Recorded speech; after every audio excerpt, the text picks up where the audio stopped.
What, did I do something wrong? No, I'm listening. Oh, okay.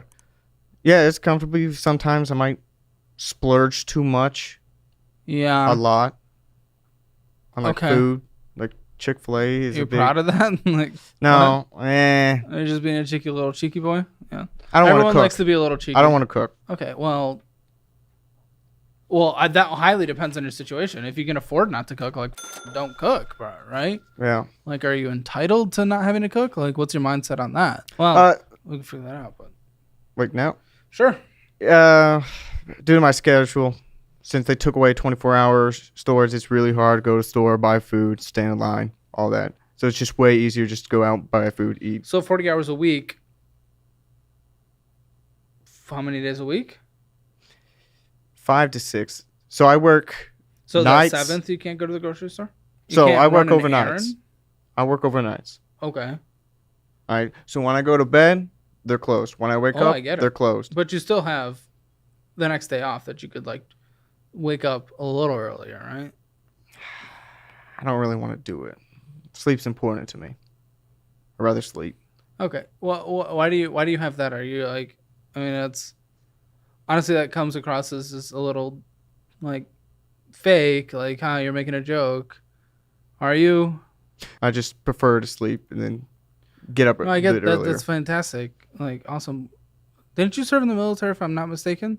Yes, and I already did my time. I'm done. And you have no discipline left? It's exited your body? It's not required anymore. Isn't it required to get groceries if you can't get groceries because the stores are closed? Then it is required, right? No, it's more of I don't have a boogeyman with a gun to the back of my head. The boogeyman. Oh, it's Big Army. You do what they want you to do. If you don't do it, they're going to really mess you up. Oh, okay. But this time it's the debt. Yeah. it's So the your debt. situation. Give us a little rundown. What's up? What's up with your life?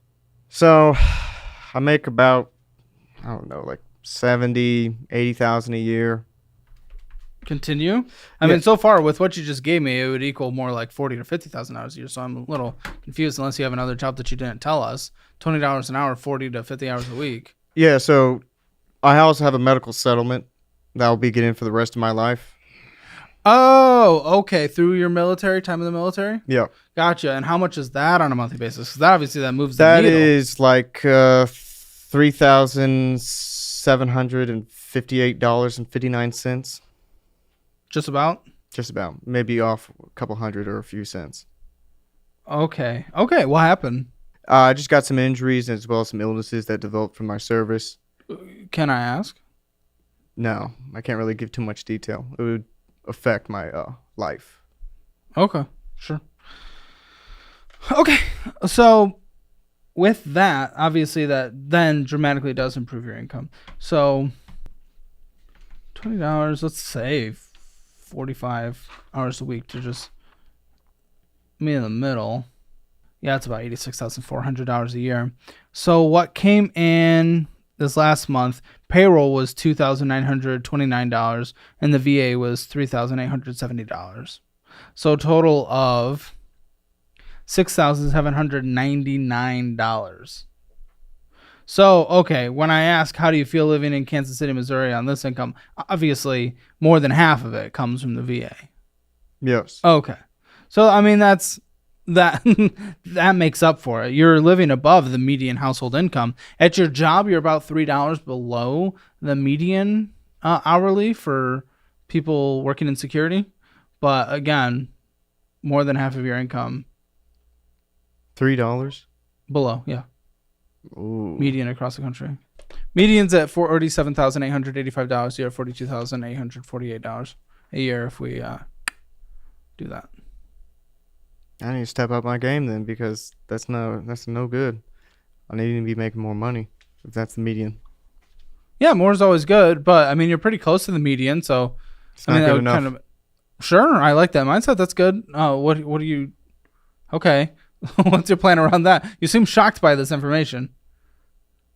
Well, I was under the impression that that was the highest paid. Maybe in that company or that branch or whatever. Yeah, and That's Kansas City could have a weirdly oversaturated security market, which drives down the wage in that city. Because crime's so high and it keep going up, so job security is perfect. So it wouldn't be that then. Okay, you just seem shocked. So how long have you been in this industry? So I've been about 2 years. First 6 months I did unarmed. Then after I saved up some cash, about I think $4,500, I bought some equipment, which is really mad because when I had an interview with the employer, they told me they weren't going to let me rent their equipment. But when I got into the interview process, everyone else got to rent it, and I had to buy all my equipment out of pocket. Mm-hmm. And with this income, you were actually really proud of this in your like application and pre-show talks. You were like very proud of this income. So I think you thought you were above the median. Like you were like almost bragging about it. Yes, I did, but where did that come from? Where'd that like hubris come from? That hubris? Because I'm on my own little bubble, right? I don't have time to Google. To Google, yeah. 5 seconds. Okay. Mm-hmm. It's like we don't have time to go to the grocery store. Exactly. Mm-hmm. Okay. Are you sometimes a little difficult? Like, what do you mean? Just like, I got just from your facial features, the little bit of twitch you have, and like the mouth, and your like a little cheeky smile and things, saying like, "Oh, I don't want to go to the grocery store." You're just a little difficult to sometimes like get something into your conscious thoughts for you to like act on and change. Some part of it is I'm a little bit camera shy. Yes, which we should all take into account. That's true. I know some people are like, oh, they're all actors. Aren't you an actor, sir? No. Okay. Yeah, I don't know. It's a weird place. They get in their own little streams of thought. But yeah, no, that's fair. Camera shy. And if you want to come on the show and get a financial beat down, if you needed that little extra help, and even if you're camera shy, calebhammer.com/apply. So your debt, you're in a lot of debt. Okay, we'll go through it. I would like to hear from your own just perspective of knowing your finances. Give me a score, 0 to 10, 0 being the absolute worst that's out there, 10 being the absolute best that's out there, of a financial scale of where you think you are today. I think I'm around a 7, but there may be some areas where I could definitely improve. But 7? You think you're above average? You think you're like moments away from being like the best of the best of the best of the best finances? Well, I own a house and I'm 23. Is that everything? And a car. Oh, you have a car? Yeah. Oh, like every American. Touche. Okay, because you have to have a car to survive in this country, essentially. The house thing, that is pretty awesome. Did you take advantage of like a... So I used the VA home loan. Okay, so basically much easier to get in the door that way. Yeah, so basically whatever the requirements are for your military service on your contract, some it's 3, sometimes it's 4 years. Mm-hmm. Basically, once you get out, you just need to have the income to show that the VA or the lender, it's like, hey, I can afford the mortgage payment. Yeah, so but you don't have to put anything down. No. Which makes it much easier to get in the game. I mean, that's not discrediting at all being a homeowner, because you are taking on a lot of risk and you are doing a lot of things. It still takes a lot of responsibility.